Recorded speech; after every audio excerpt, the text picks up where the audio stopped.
Swastiastu.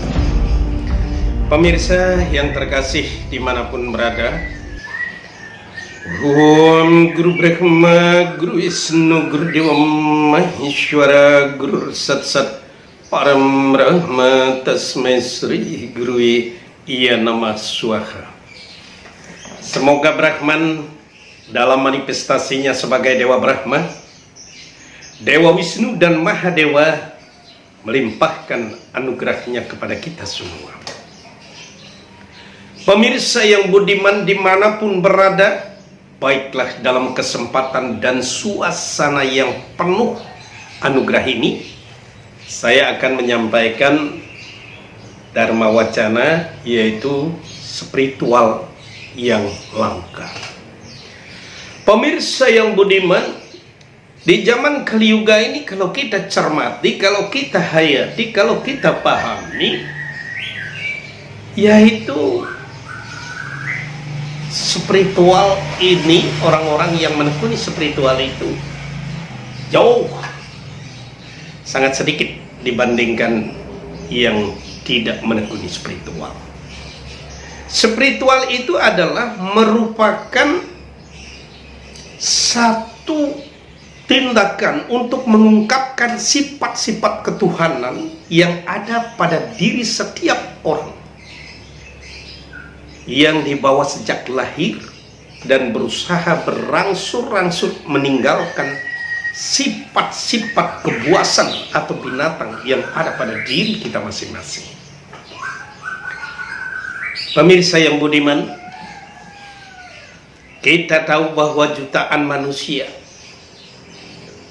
tidak semua, bahkan hanya ratusan yang menekuni stang spiritual. Tapi bagaimana dalam kaitannya dunia dalam globalisasi yang penuh dengan tantangan, rintangan, godaan ini? Sesungguhnya kita perlu hidup berkeseimbangan. Prasade sarwatukanam hanir asyo pajate prasane ceta suhai asu budih tasya pratisate.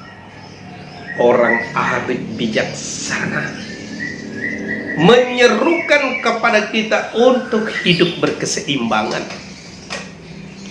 seimbang antara vertikal dan horizontal, seimbang antara jasmani dan rohani. Tapi kalau kita tidak seimbang, ini sebenarnya kurang menguntungkan bagi diri kita sendiri. Misalnya banyak orang memikirkan kerja saja tanpa pernah mengagungkan kebesaran Tuhan. Itu juga tidak benar di dalam konsep Hindu. Kita juga ada orang yang terus spiritual saja, sampai-sampai tidak peduli di rumah, tidak memperhatikan anak, istri dan sebagainya. Itu juga tidak benar. Oleh sebab itu, hidup berkeseimbangan. Inilah sebabnya orang suci mengatakan, tangan kita kreatif, kita inovatif, kreatif, disiplin, teladan, dan bertanggung jawab di dalam keluarga. Itu yang disebut sangat bagus. Tetapi hati kita senantiasa ingat kepada Tuhan, sebab yang menciptakan dunia dan isinya ini tidak lain adalah Brahman atau Tuhan yang Maha Esa ini. Oleh sebab itulah perlu adanya unsur keseimbangan dalam hidup ini. Tidak terlalu kita,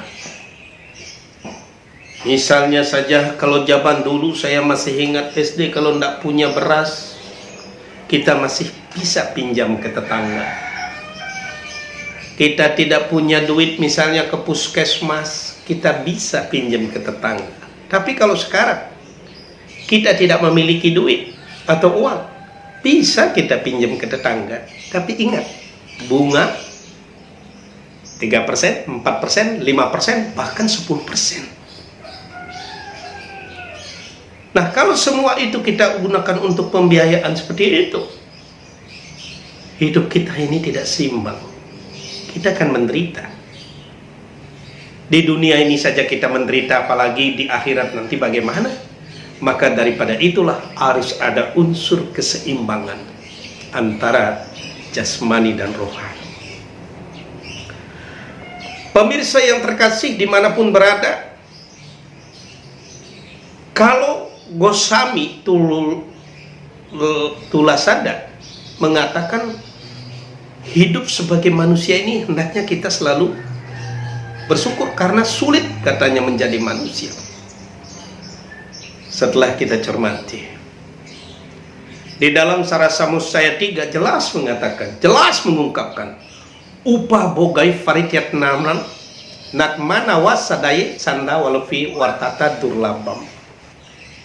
Kendati pun kita belum makmur, bahkan cacat sekalipun, hendaknya kita bersyukur karena menjelma menjadi manusia adalah sangat sulit.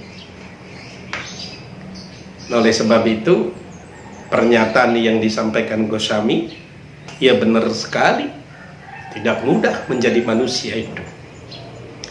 Karena itulah jangan menyia-nyiakan kesempatan yang sangat penting ini, dan jangan melakukan hal-hal yang tidak terkendalikan, yang tidak berguna.